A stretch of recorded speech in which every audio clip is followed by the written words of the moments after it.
আসসালামু আলাইকুম আরাফুরা ভাইয়ারা। আমি মানে খুবই লাকি এই মানুষটাকে যে আমি কাছ থেকে পরপর দুইবার দেখার সৌভাগ্য আমার হয়েছে।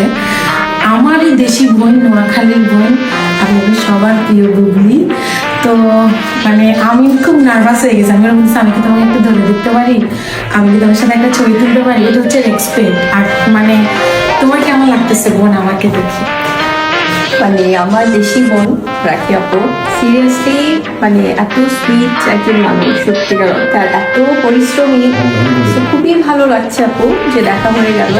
আর সবচেয়ে বড় কথা, আমাদের নোয়াখালীর ভাষা বলে যে তুমি সবসময় আমাদের ট্রেডিশনকে রিপ্রেজেন্ট করো, এটার জন্য অনেক অনেক থ্যাঙ্কস। আমি মন থেকে দোয়া করি ও এত ঠান্ডা, আল্লাহকে অনেক অনেক অনেক ভালো রাখুক, বদ নজর না লাগুক। আমি একদম মন থেকে ওর জন্য দোয়া করি। আমার দেশি বোন বলে না, এত ভদ্র, এত ঠান্ডা মেজাজেও কথা বলে। সবচেয়ে বড় কথা হচ্ছে ও রেসপেক্ট করে কথা বলে, এটা খুব ভালো লাগে। আসলে আল্লাহ বলে না যে মানুষ যত উপরে উঠে চোখ নিচে থাকা ভালো। তো দোয়া করি ওকে আল্লাহ অনেক ভালো রাখুক।